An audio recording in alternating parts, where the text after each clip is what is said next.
Fala galerinha, aqui é o professor Wendel Cabral, tudo bom com vocês? Essa semana a gente vai falar um pouco sobre a ginástica. Para praticar ela a gente utiliza movimentos corporais básicos, que já a gente vai ver um pouco mais quais são eles. No geral, a ginástica se divide em 3 tipos: a ginástica de condicionamento físico, a ginástica de conscientização corporal e a ginástica geral, que vai ser a que a gente vai trabalhar essa semana. A ginástica de conscientização corporal, ela vai servir para a gente conhecer o nosso corpo e conseguir melhorar aquilo que a gente percebe que não está legal com ele. A de condicionamento físico são aqueles exercícios que a gente utiliza para melhorar o nosso corpo em vários aspectos, seja no condicionamento físico, a gente conseguir correr bem muito tempo, ou seja, melhorar a nossa força, melhorar a nossa agilidade. Então tem vários exercícios que servem para melhorar o nosso corpo. Por fim, a ginástica geral é aquela que não tem competição, que serve para todos participarem, independentemente de idade, ou de sexo, ou de outros fatores, que o objetivo principal é a diversão e até fazer uma apresentação. Na ginástica geral, a gente utiliza movimentos do nosso corpo que são movimentos simples. O nome desses movimentos são chamados de fundamentos. Vamos chamar de movimentos por enquanto. Se você é do segundo ano, já pode chamar de fundamentos, porque é mais fácil vocês lembrarem. Então existem vários movimentos.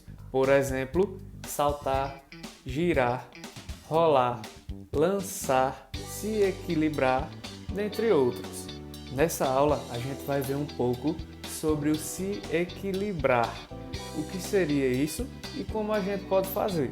Equilíbrio é a possibilidade da gente controlar o nosso corpo de acordo com como a gente quer. Esse controle ele pode ser de forma parada e também em algum movimento. Por exemplo, quando a gente está em pé, parado normal, a gente está se equilibrando, pois o nosso corpo está sendo controlado, a gente está conseguindo controlar o nosso corpo.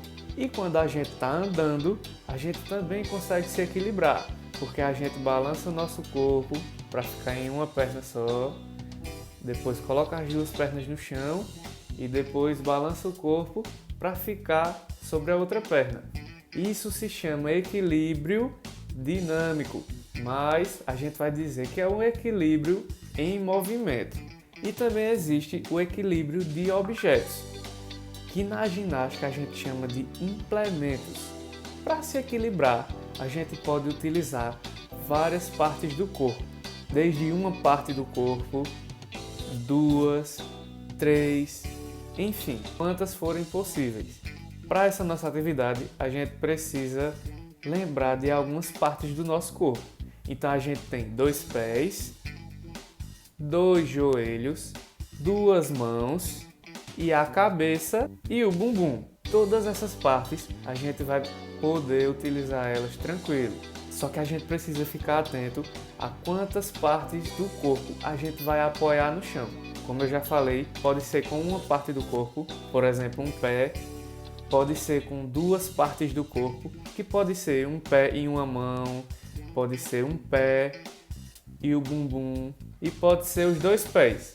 O nome disso é apoio, ou seja, eu estou me apoiando no chão com alguma quantidade de partes do corpo específicas. Ou seja, eu posso também me apoiar sozinho, apenas eu e o chão, e posso me apoiar também com um coleguinha. Beleza, pessoal? Espero que as informações tenham ficado claras. Qualquer dúvida, só é voltar um pouquinho o vídeo. Lembrem que essa semana a gente vai ver o equilíbrio e dentro do equilíbrio a gente se apoia no chão ou no coleguinha com as nossas partes do corpo. Para pôr em prática a ginástica geral, a gente vai fazer uma brincadeirinha que se chama estátua. Primeiro, você vai fazer uma estátua e moldar o seu corpo da forma que você quiser, mas só vai poder colocar uma parte do corpo no chão. Você que vai escolher a parte do corpo. Você vai pedir para alguém ver se você vai se mexer. Não pode se mexer, tá certo? Só pode piscar o olho e respirar. Se você mexer qualquer outra parte do corpo, você perde. Em seguida, você vai fazer uma estátua com 2 partes do corpo, mas não pode utilizar os 2 pés. Você só vai poder utilizar um pé e escolhe outra parte do corpo para se apoiar no chão. Depois, você vai utilizar 3 partes do corpo para se apoiar no chão e fazer a estátua. Nessa você está livre para escolher quais partes do corpo você quiser. Lembre-se, não pode se mexer e a pessoa que vai ver se você está fazendo a estátua não pode encostar em você. Ela pode utilizar uma piada, pode fazer graça na sua frente, mas não pode tocar em você, tá certo?